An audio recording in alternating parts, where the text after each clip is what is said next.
അവൾ ആളിത്തിരി പെശകാടി. ആളല്ല, കയ്യിലിരിപ്പ പെശക്. ഈ ചേട്ടൻ ഇത്ര ഗട്സ് ഇല്ലാതെ പോയല്ലോ. അതില്ലെങ്കി മേടിക്കാവടി.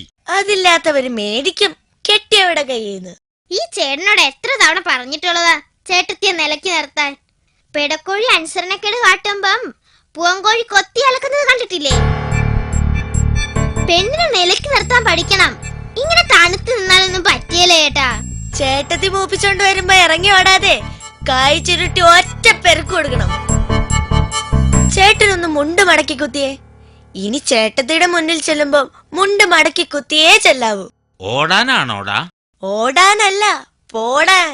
ഞങ്ങൾ പറയുന്ന പോലെ ചെയ്താ ചേട്ടന്റെ ഇന്നത്തെ ജീവിതം തന്നെ മാറി മറിയും.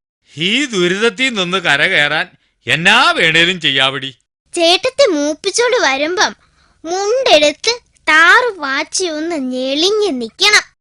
ഇങ്ങനെ മതിയോടി? അത് നല്ലതാ. ചേട്ടത്തിയെ കാണുമ്പോ മുണ്ട് നനയുന്നത് പുറത്ത് കാണുകയല്ല. ചേട്ടാ, ചേട്ടത്തി ഒതുക്കേണ്ടത് എങ്ങനെയാണെന്ന് ഞങ്ങൾ കാണിച്ചു തരാം. ഇങ്ങോട്ട് നോക്കിക്കേ.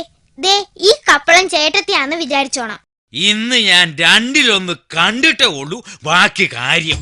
ഇനി ഞാൻ പറയുന്ന പോലെ പറയണം. എടി അസത്തെ, മൂദേവി, അഹങ്കാരി, നീ എന്റെ ഭാര്യയും ഞാൻ നിന്റെ ഭർത്താവുമാണെന്ന് ഓർക്കണം. എടി അസത്തെ, മൂദേവി, അഹങ്കാരി, നീ എന്റെ ഭർത്താവും ഞാൻ നിന്റെ ഭാര്യയുമാണെന്നും ഓർമ്മ വേണം. ഹോ, ഈ ചേട്ടൻ കൊളാക്കും. അങ്ങനെയല്ല പറയേണ്ടത്. ഒന്നും കൂടി ഒന്ന് പറഞ്ഞതാടി. അങ്ങനെ പറഞ്ഞാലും മതി ചേട്ടാ. എന്തെങ്കിലും ചൂടായി പറയണമെന്നേ ഉള്ളൂ. അത് കേൾക്കുമ്പോ ചേട്ടത്തി മൂപ്പിച്ചോണ്ട് വരും. അപ്പൊ ഇങ്ങനെ അങ്ങോട്ട് ഒരു ചവിട്ട് വെച്ചു കൊടുക്കണം. 1-2 റിഹേഴ്സൽ നടത്തിയിട്ട് വേണം വീട്ടിലേക്ക് പോവാൻ. ചേട്ടനൊന്ന് മുണ്ട് മുറുക്കി കൊടുത്തേ. ഇങ്ങനെ മതിയോടി?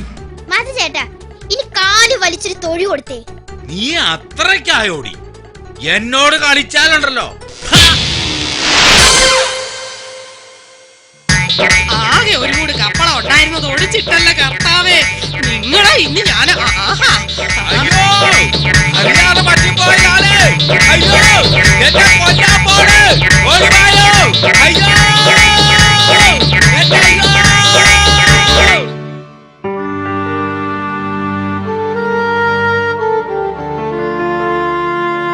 വീട്ടിൽ കയറിയിട്ട് ദിവസം 2 ആയിടാം. വയറ് വിശന്ന് കരിയുന്നു. എന്നാ ചെയ്യൂടാ?